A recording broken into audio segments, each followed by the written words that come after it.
अस्सलाम वालेकुम क्लास।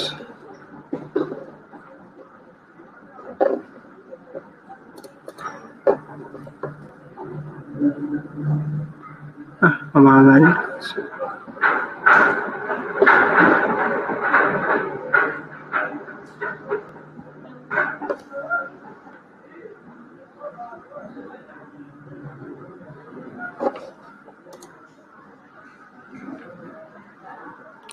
वालेकुम सलाम।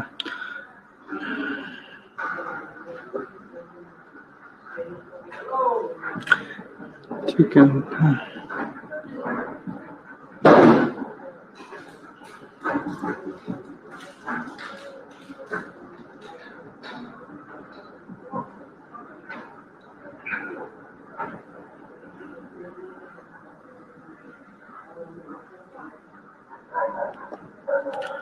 वालेकुम सलाम। जहाँ तक पढ़ा है सुबह उसमें कोई क्वेश्चन है तो पूछ रहे हैं, नहीं तो आगे कंटिन्यू करते हैं।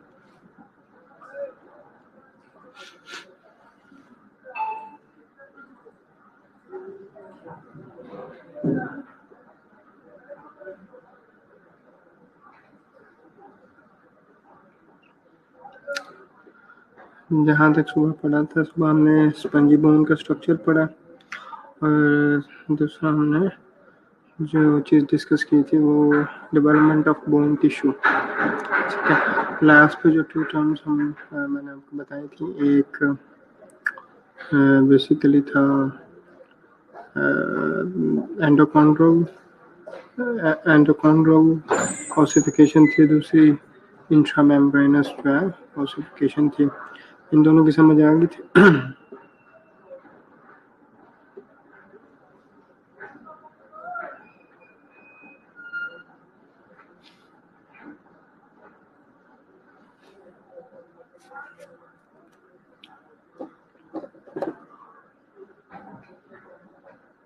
यहाँ तक का क्वेश्चन है।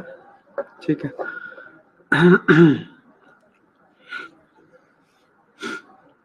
ठीक है। नेक्स्ट जो है मे बी हमने जो डिस्कस किया था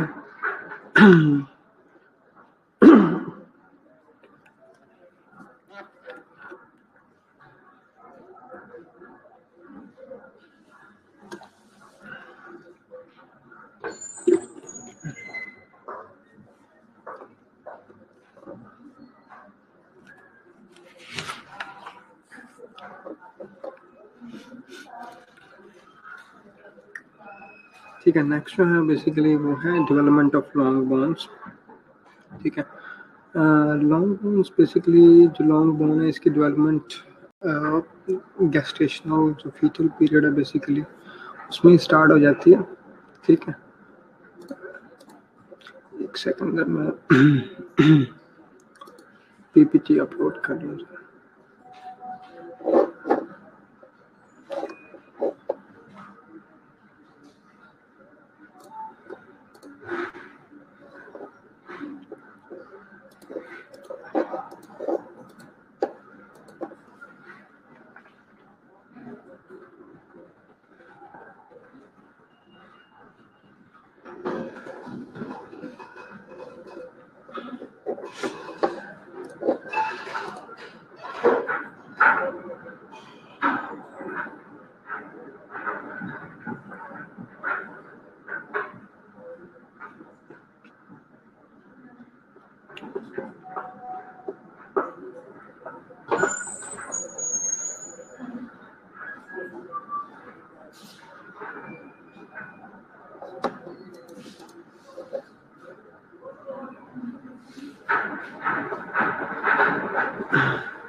नेक्स्ट जो है वो है डेवलपमेंट ऑफ बोन, ठीक है। जो बोन की जो डेवलपमेंट है that starts basically in fetal life, और फीटल लाइफ में बेसिकली 8th वीक पे जो है वो एक बोनी कॉलर जो है, एक बोन कॉलर बेसिकली वो डेवलप हो जाता है, ठीक है।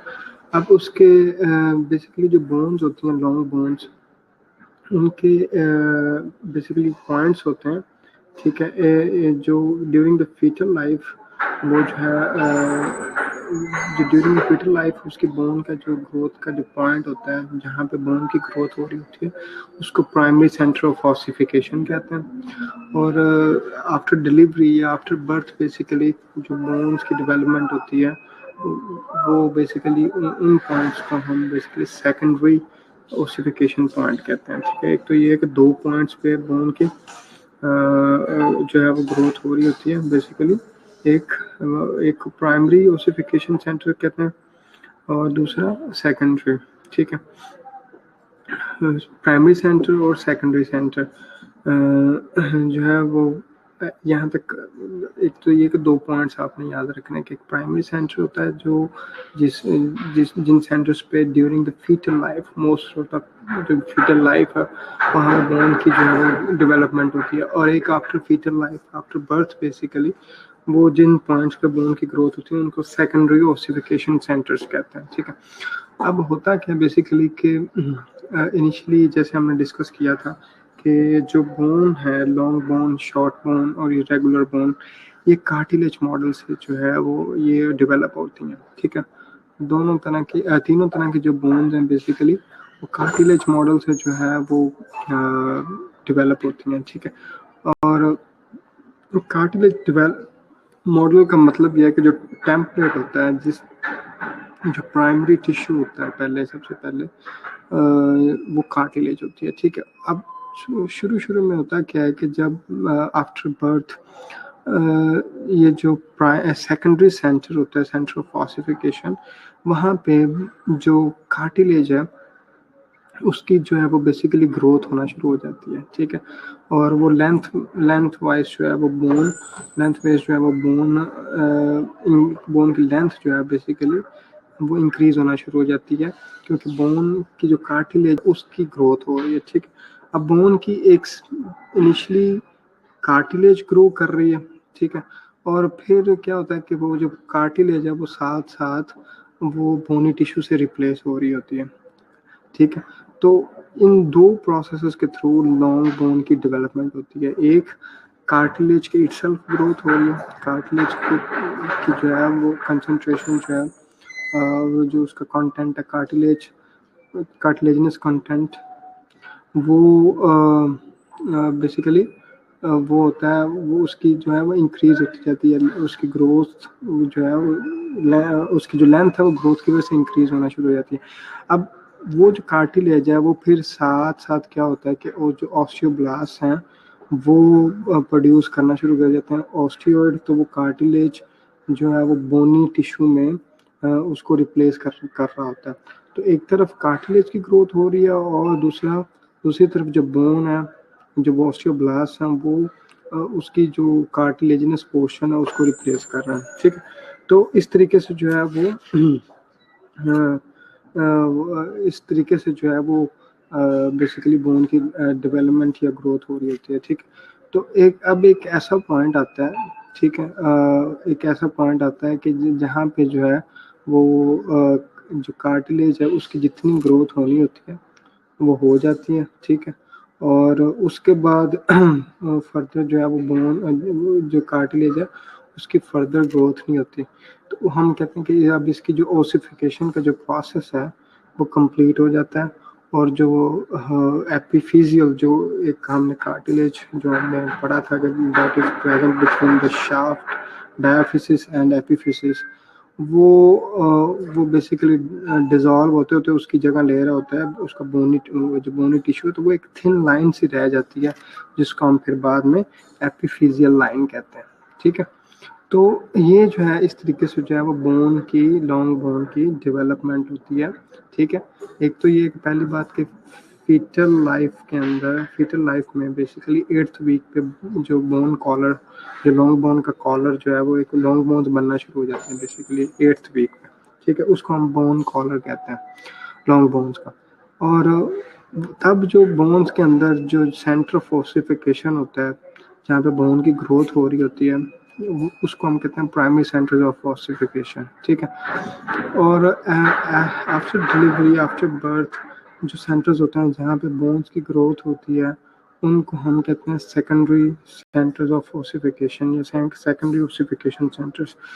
अब उसमें क्या होता है कि वो जो कार्टिलेज से ही बोन बनती है, लॉन्ग बोन्स बनती हैं, तो वो जो कार्टिलेज है पहले, सबसे पहले तो वो अब उसकी जो है वो ग्रोथ होती है, ठीक है। तो वो ग्रो करती है, तो उसकी ग्रोथ से जो बोन है उसकी लेंथ इंक्रीज हो रही होती है, और वो एट द सेम टाइम वो जो कार्टिलेज है वो रिप्लेस हो रही होती है बोन टिश्यू से, जो ऑस्टियोइड होता है बेसिकली, जो सिक्रीट करते हैं ऑस्टियोब्लास्ट। तो उसकी ये जो चीज़ें मिलके बेसिकली मिलके क्या कर रही होती है, लॉन्ग बोन की डेवलपमेंट कर रही होती है। तो इस प्रोसेस के थ्रू जो है वो बोन्स की जो है वो लॉन्ग बोन्स है उनकी ग्रोथ और डेवलपमेंट होती है, ठीक है।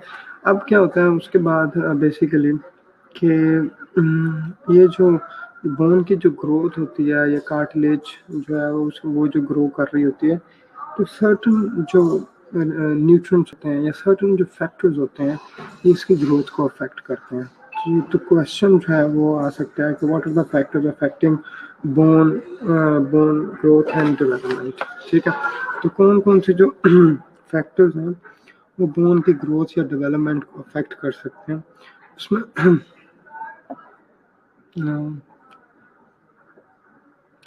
जो primary ossification Shanza, primary ossification जो सेंटर्स हैं बेसिकली वो सेंटर्स हैं जहाँ पे बोन की ग्रोथ होती है ड्यूरिंग द फीटल लाइफ, ठीक है। लॉन्ग बोन्स की ग्रोथ जिन पॉइंट्स पे फीटल लाइफ के अंदर होती है उनको हम प्राइमरी ओसिफिकेशन सेंटर्स कहते हैं। After fetal life, after basically after birth, जिन पॉइंट्स पे वो जो बोन की ग्रोथ हो रही होती है, ठीक है, उनको हम सेकेंडरी ओसिफिकेशन सेंटर्स कहते हैं, ठीक है। तो ये दोनों में ये डिफरेंस है, primary and during the fetal life, secondary after fetal life यानी कि आफ्टर बर्थ, ठीक है। तो कौन कौन से जो फैक्टर्स हैं वो बोन की जो ग्रोथ है उसको अफेक्ट करते हैं, ठीक है।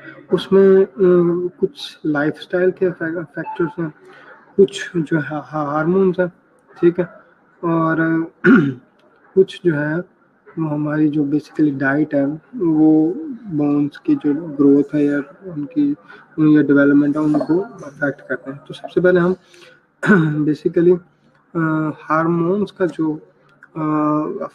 जो हार्मोन्स का जो इफेक्ट होता है बेसिकली बोन्स पे, कौन कौन से हार्मोन्स बोन की ग्रोथ या डेवलपमेंट को अफेक्ट करते हैं, उसमें हमने पहले डिस्कस किया था। हम एक पॉइंट पे हमने एंडोक्राइन थोड़ा सा रिव्यू कर रहे थे, तो उसमें हमने डिस्कस किया था कि जो बेसिकली जो ग्रोथ हार्मोन है ये हमारी बोन और मसल मास को बेसिकली इनकी ग्रोथ को अफेक्ट करता है। ग्रोथ हार्मोन हमारे बोन्स और मसल मास को।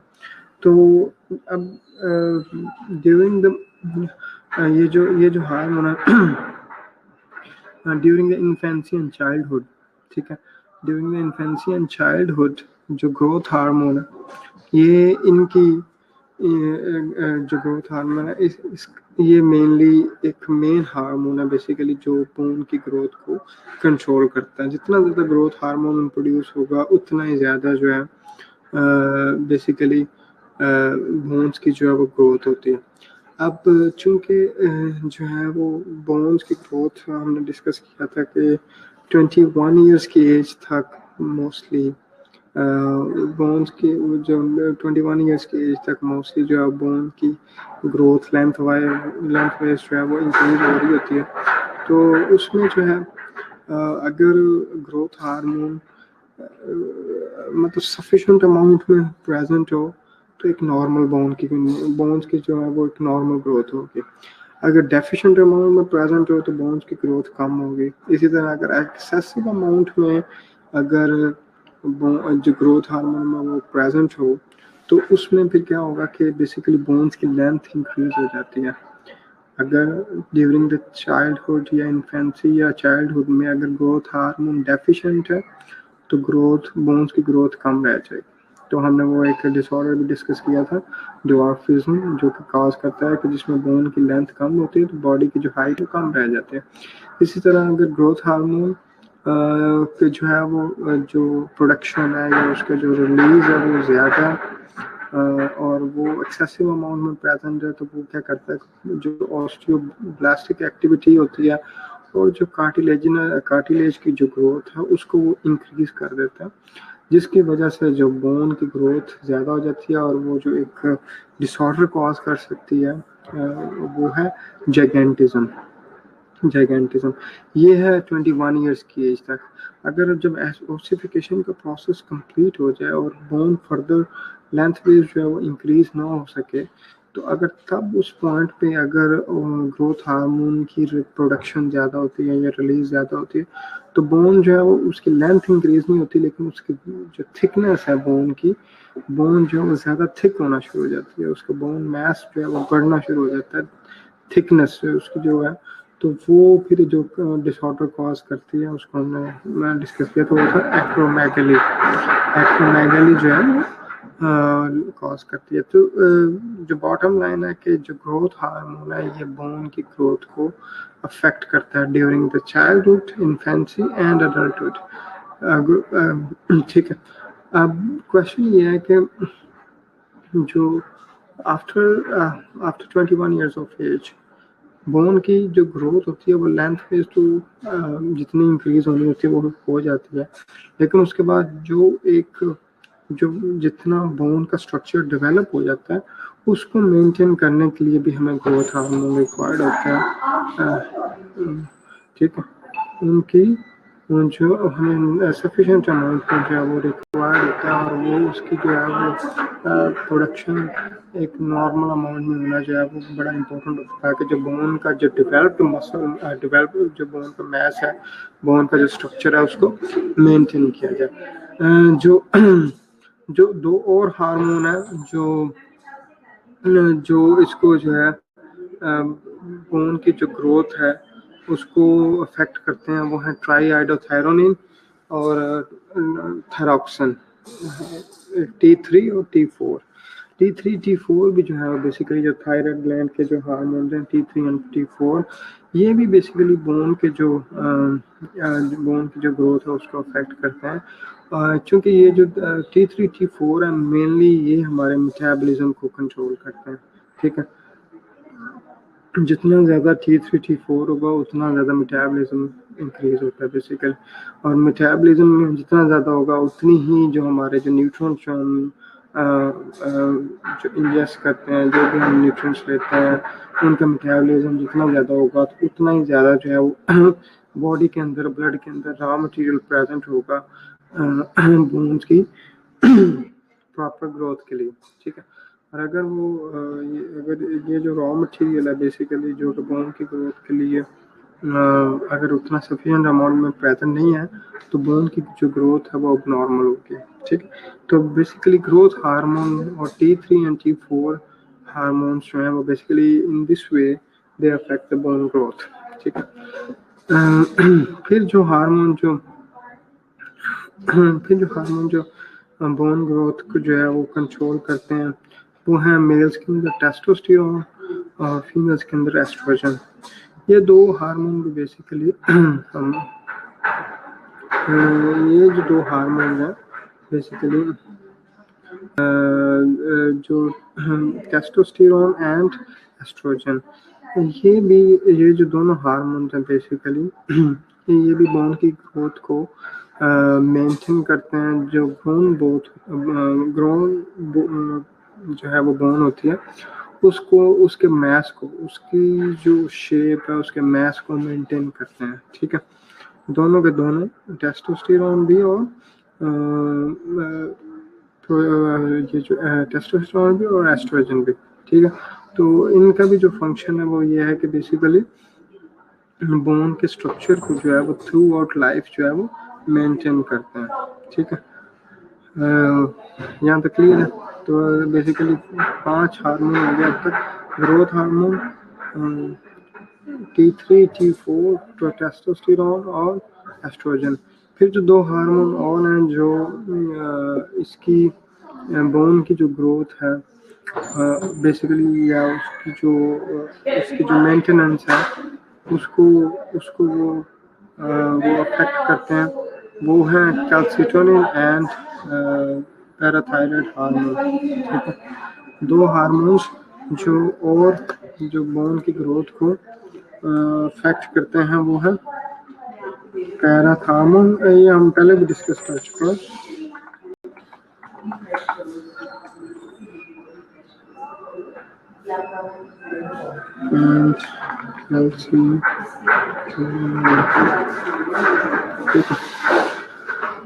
तो ये बेसिकली ये कैल्शियम की जो अपटेक है या जो कैल्शियम का ब्लड से बोन के अंदर आना और बोन से ब्लड के अंदर आना उसको कंट्रोल करते हैं, ठीक है। तो अगर बोन जितना ज़्यादा कैल्शियम डिपॉजिट होगा ब्लड से विद इन द बोन और इनटू द बोन, उतनी बोन ज़्यादा स्ट्रांग होती जाएगी, ठीक है। और जितना कैल्शियम कम अवेलेबल होगा उतनी बोन जो है वो वीक होती जाएगी। तो कैल्सिटोनिन जो है वो ब्लड कैल्शियम लेवल डिक्रीज करता है, और कैसे डिक्रीज करता है, वो कैल्शियम को शिफ्ट कर देता है इनटू द बोन। जबकि जो पैराथायराइड है वो ब्लड कैल्शियम लेवल इंक्रीज करता है। कैसे करता है कि वो बोन से कैल्शियम को जो है वो शिफ्ट करता है ब्लड के अंदर। तो बेसिकली ये जो 7 हार्मोन्स हैं ये मिलके कंट्रोल करते हैं बोन की ग्रोथ को। सबसे पहले ग्रोथ हार्मोन, फिर है T3, फिर T4, 3 हो गया, टेस्टोस्टेरोन, एस्ट्रोजन 5, ये जो लास्ट पे जो है कैल्सिटोनिन एंड पैराथायराइड हार्मोन या पैराथार्मोन। तो इस तरीके से जो है ये बोन्स की ग्रोथ को कंट्रोल करते हैं, ठीक है। फिर नेक्स्ट जो फैक्टर है जो अफेक्ट करता है बोन की ग्रोथ को वो है क्या, अगर जो इंडिविजुअल है वो एक्सरसाइज करता है या नहीं करता, ठीक है। अब होता है क्या बेसिकली कि बोन की ग्रोथ उतनी स्पीड अप हो जाती है जब वेट बेयरिंग जो है जो बोन होती है वो उसकी जो वेट बेयरिंग है वो ज़्यादा होगा, ठीक है। जितना ज़्यादा बोन्स के ऊपर, लॉन्ग बोन्स के ऊपर वेट पड़ेगा उतनी उसकी जो ग्रोथ है वो स्टिमुलेट होती है, ठीक है। पॉइंट टू बी नोटेड कि जितनी ज़्यादा वेट बेयरिंग होगी उतनी ही ज़्यादा बोन की जो है वो ग्रोथ स्पीड अप होती है, ठीक है। ये बिल्कुल ऐसे ही है कि जैसे फॉर एग्जांपल ब्लड के अंदर सारे कंटेंट्स पूरे हैं, जैसे कैल्शियम भी सफिशिएंट अमाउंट में है, फास्फोरस भी सफिशिएंट अमाउंट में है, प्रोटीन है, कोलेजन पड़े हुए हैं, ठीक है। बोन जो है वो बड़ी अच्छी से बन सकती है। लेकिन अगर इन केस वेट बेयरिंग नहीं है, जो कि एक ट्रिगरिंग स्टिमुलस है या एक ट्रिगर करने के लिए जो वो होना चाहिए कि जितना ज़्यादा बोन के ऊपर वेट पड़ेगा उतना ही उसकी ग्रोथ जो है वो ज़्यादा एनहांस होती है।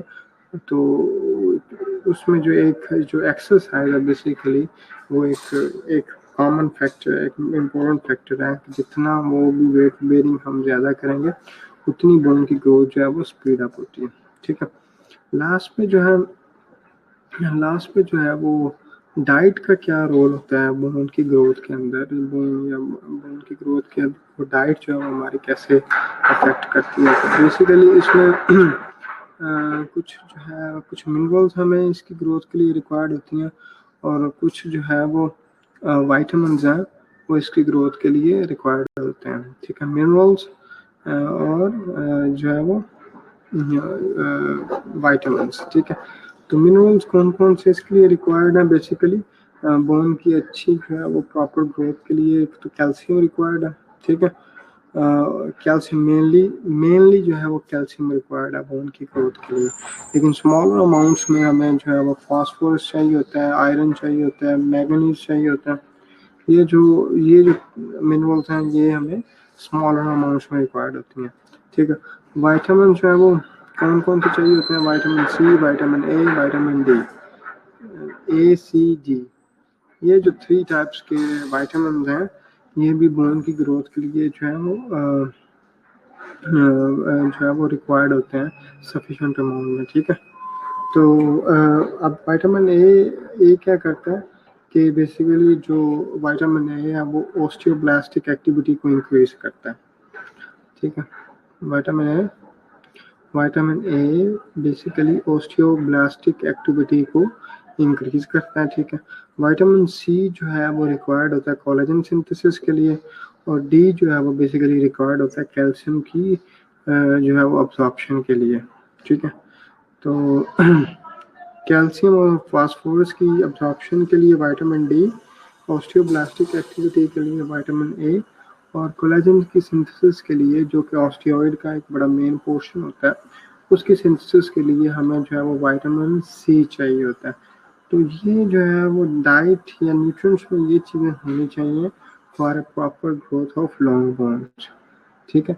तो ये जो है वो बेसिकली जो फैक्टर्स हैं वो अफेक्ट करते हैं बोन ग्रोथ को। उसमें सबसे पहले जो है वो बोन ग्रोथ में एक हार्मोनल कंट्रोल है, और हार्मोनल कंट्रोल कैसा है कि उसमें कोई 7 टाइप्स के हार्मोन्स हैं जो बोन की ग्रोथ को जो है वो अफेक्ट करते हैं। एक उसमें सबसे पहले ग्रोथ हार्मोन, दूसरा T3 T4, दूसरा T3, तीसरा जो है वो T4, T3 को ट्राईआयोडोथायोनिन भी कहते हैं, और T4 को जो है वो टेट्राआयोडोथायोनिन या थायरोक्सिन कहते हैं, T3 T4। तो ये हार्मोन जो है वो 3 हो गए, ठीक है। फोर्थ जो है वो टेस्टोस्टेरोन, फिफ्थ जो है वो एस्ट्रोजन है, और लास्ट पे जो 2 है वो है कैल्सिटोनिन एंड पैराथॉर्मोन। ये जो है वो ये मिलकर 7 हार्मोन्स जो ग्रोथ है उसको कंट्रोल करता है। फिर हमने डिस्कस किया था कि एक्सरसाइज जो है बेसिकली इंक्रीजेस, या वेट बेयरिंग जो है exercises basically that increases the bone growth को बेसिकली स्पीड अप करते हैं। इसी तरह डाइट का जो है वो जो रोल है उसमें बोन की ग्रोथ में वो ये है कि हमें कुछ कुछ विटामिन हैं और कुछ मिनरल्स हमें सफिशिएंट अमाउंट में रिकॉर्ड होते हैं for proper growth of the bone. जो मिनरल्स हैं उनमें कैल्शियम है वो हमें हाई क्वांटिटीज में रिक्वायर्ड होता है, जबकि लेस क्वांटिटीज में हमें फॉस्फेट, ठीक है, मैंगनीज, आयरन, ये 3 जो है वो लेस अमाउंट में चाहिए होते हैं। इसी तरह विटामिन जो है बेसिकली विटामिन ए रिक्वायर्ड होता है बेसिकली ऑस्टियोब्लास्टिक एक्टिविटी के लिए, विटामिन सी जो है वो कोलेजन की सिंथेसिस के लिए रिक्वायर्ड होता है, और विटामिन डी जो है वो कैल्शियम की जो अब्जॉर्प्शन होती है जीआई ट्रैक्ट के अंदर उसको इंक्रीज करता जाए, ताकि जितना ज़्यादा कैल्शियम जो है वो जीआई ट्रैक्ट से ब्लड के अंदर आएगा उतना ही वो रेडीली अवेलेबल होगा बोन के अंदर जाने के लिए, ठीक है। और विटामिन डी जो है वो फॉस्फोरस की जो है वो अब्जॉर्प्शन को भी किसी हद तक कंट्रोल करता है, ठीक है। तो इस तरीके से जो है वो बोन की जो ग्रोथ है वो जो जो बोन की ग्रोथ है वो होती है, ठीक है। यहाँ तक कोई क्वेश्चन है तो क्वेश्चन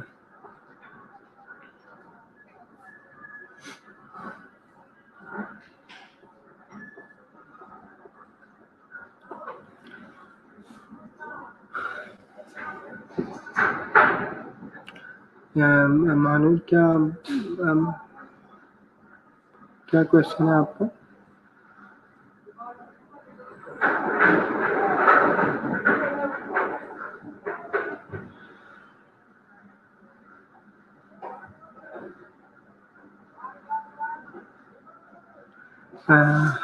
मानूर अपना मेरा क्वेश्चन थोड़ा सा एलैबोरेट करो मरियम।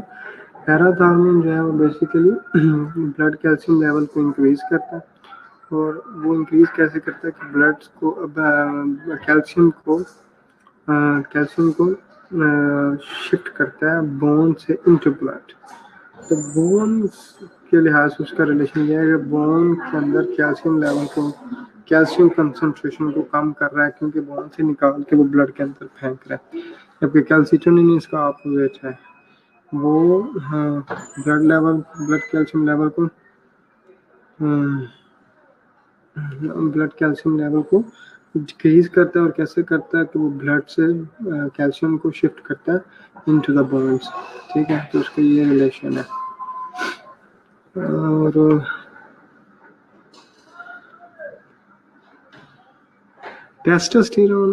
टेस्टोस्टेरोन बेसिकली एक मेल्स के अंदर एक डोमिनेंट हार्मोन होता है, ठीक। और वो बोन और मसल मास को जो है वो बेसिकली मेंटेन करता है, ठीक है। तो ये जो टिपिकल जो फीचर होता है वो मतलब मेल्स का और फीमेल्स के अंदर के वो जो बेसिकली ज़रा हाइट में उसकी ज़्यादा होती है मेल्स की एज कम्पेयर टू फीमेल्स, और उसकी प्राइमरीली रीज़न ये होती है कि उनके अंदर जो बेसिकली जो बोन होती है जो मेल्स के अंदर वो ज़्यादा देर तक ग्रो करती रहती है, ठीक है। जबकि फीमेल्स के अंदर जो मेल्स हैं फीमेल्स के अंदर जो बोन की जो ऑसिफिकेशन जो है वो अर्लियर हो जाती है एज कम्पेयर टू मेल्स, ठीक है। और उसमें बेसिकली ये हार्मोनल जो है वो एक कंट्रोल बड़ा इम्पोर्टेंट होता है, ठीक है। और जो once the growth is completed उसमें फिर उसको मेंटेन करना होता है, ठीक है, ताकि वो जो स्ट्रक्चर है वो मेंटेन रहे। अब उसके अंदर जो बेसिकली हमारे जो टेस्टोस्टेरोन है वो मेल्स के अंदर, और एस्ट्रोजन जो है वो फीमेल के अंदर बेसिकली ये काफ़ी सारे जो प्रोसेसेस होते हैं, जैसे इसका मेटाबॉलिज्म में भी काफ़ी हद तक रोल होता है।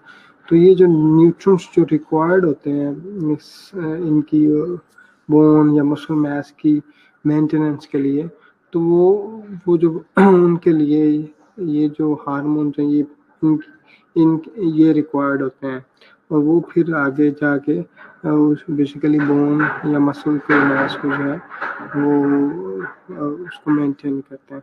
जैसे फॉर एग्जांपल एक एग्जांपल है कि आफ्टर मेनोपॉज जो एस्ट्रोजन के लेवल हैं वो डिक्लाइन होना शुरू हो जाते हैं, ठीक है। तो इन एस्ट्रोजन के लेवल्स जब डिक्लाइन होते हैं तो उससे क्या होता है कि बेसिकली ऑस्टियोब्लास्टिक एक्टिविटी कम हो जाती है और ऑस्टियोक्लास्टिक एक्टिविटी ज़्यादा हो जाती है, ठीक है। तो ऑस्टियोक्लास्टिक एक्टिविटी जब ज़्यादा हो जाती है दैट मीन्स कि जो बोन की रिजॉर्प्शन है वो ज़्यादा हो जाती है, ठीक है। तो बोन जो है वो वीक होना शुरू हो जाती है, जिस कंडीशन को हम कहते हैं ऑस्टियोपोरोसिस।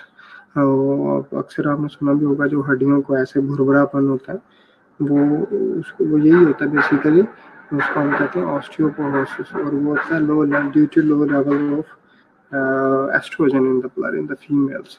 ऑस्टियोपोरोसिस उस वजह से होता है, ठीक। तो इस तरीके से जो है ये हार्मोन जो है वो कंट्रोल करते हैं बोन की ग्रोथ को, ठीक है। लीजा ऑस्टियोब्लास्टिक और osteoclastic activity. Osteoblastic activity basically जो है वो ये है कि जो बोन की जो ग्रोथ है वो जो ऑस्टियोब्लास्ट हैं वो ऑस्टियोइड प्रोड्यूस करते हैं, ठीक है। वो क्या प्रोड्यूस करते हैं, ऑस्टियोब्लास्ट जो है वो ऑस्टियोइड प्रोड्यूस करते हैं, और वो ऑस्टियोइड बेसिकली क्या करते हैं कि वो बोन का जो स्ट्रक्चर है उसकी ग्रोथ के लिए वो रिस्पॉन्सिबल है, ठीक है, ऑस्टियोइड। तो ऑस्टियोब्लास्ट वो सेल्स हैं जो उस ऑस्टियोइड को प्रोड्यूस करते हैं, और जिसमें जो मेनली जो कंटेंट होता है वो कोलेजन का होता है, ठीक है। ऑस्टियोक्लास्ट बेसिकली क्या करते हैं कि वो जो बोन का स्ट्रक्चर है उसको डिसॉल्व करते हैं, उसको जो रीमॉडलिंग में अगर रिक्वायर्ड है, या जो बोन है जो बनी हुई बोन है उसको, ताकि वो नए सेल्स बनते रहें पुराने डिस्ट्रॉय होते हैं। तो ये ऑस्टियोब्लास्टिक और ऑस्टियोक्लास्टिक एक्टिविटी में ये डिफरेंस है। ऑस्टियोक्लास्ट बेसिकली अगर आपको याद हो कि इसका सिमिलर फंक्शन बिल्कुल वैसे ही होता है, जैसे ब्लड के अंदर मोनोसाइट्स नहीं होते या टिश्यूज के अंदर जो मैक्रोफेजेस होते हैं, तो ये बेसिकली बोन के अंदर ये समझ लें कि ये लोकलाइज्ड मैक्रोफेजेस हैं जो एक जो बोन का जो ब्रेक डाउन का प्रोसेस है वो करवाते हैं। ठीक है, तो इस तरीके से जब बोन की ग्रोथ कंट्रोल होती है, तो आज के लिए जो है वो इतना ही। हम नेक्स्ट जो है वो हम नेक्स्ट टॉपिक शुरू करेंगे, बोन मार्किंग्स। वो ज़रा जब हम इंडिविजुअल बोन करेंगे तो उसमें ज़रा ज़्यादा क्लियर हो जाएंगे। ठीक है, और लेकिन हम शुरू करेंगे जो नेक्स्ट टॉपिक होगा वो हीलिंग ऑफ द बोन। ठीक है, बोन हीलिंग जो है वो नेक्स्ट टॉपिक उसको हम नेक्स्ट कंटिन्यू करेंगे, स्टार्ट करेंगे। ठीक है, यहाँ तक क्लियर है?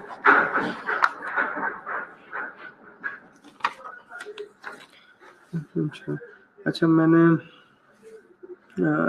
आप लोगों को एक असाइनमेंट जो है वो सबमिट करने के लिए आपको असाइनमेंट दी थी, तो वो कौन कौन से क्वेश्चंस थे, याद है आपको?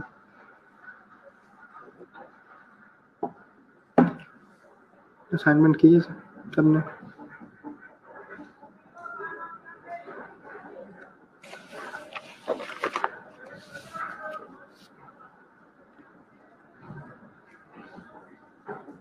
तो कौन कौन से क्वेश्चंस मैंने आपको लिखने के लिए कहे थे? अभी अटेंडेंस अभी मैं नहीं लगा रहा, अभी मुझे ये बताएंगे कौन कौन से जो क्वेश्चंस थे वो मैंने आपको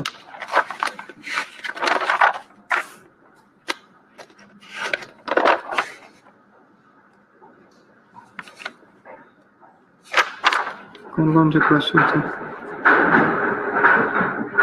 ठीक है, बोन सेल्स और structure of A compact bone. ठीक है, तो आज जो 5 स्टूडेंट्स असाइनमेंट जो सबमिट करेंगे वो अब नाम सुन लें। ठीक है, तो आज जो 5 स्टूडेंट्स जो असाइनमेंट सबमिट करेंगे और उनके आपको नाम बता देता हूँ और वो असाइनमेंट जो है वो सबमिट कर दें। ठीक है,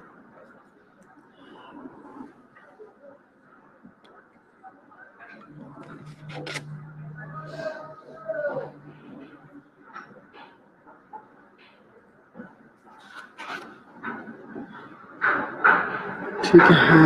ये मैं आज जो है वो ये ना ग्रुप में आपको भेज देता हूँ, तो ज़रा जल्दी से मैं आप लोगों की अटेंडेंस लगा लूँ। ठीक है, तो ग्रुप में आऊँ 5 स्टूडेंट्स के साथ मैं आपको नाम भेज दूँगा, तो वो 5 स्टूडेंट्स अपना असाइनमेंट जो है वो सबमिट कर दें। ठीक है,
चलिए ठीक है, मैं आप लोगों की अटेंडेंस लगा ली है सबकी, ठीक है।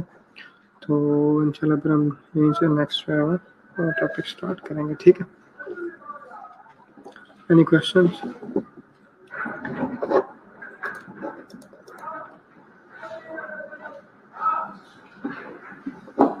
क्वेश्चन है यहाँ तक पूछ लो।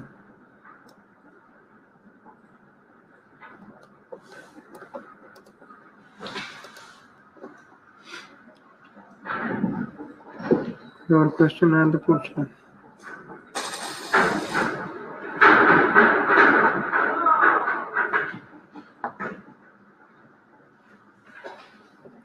ठीक है, चलें इंशाल्लाह भी कंटिन्यू करेंगे यहाँ से, ठीक है।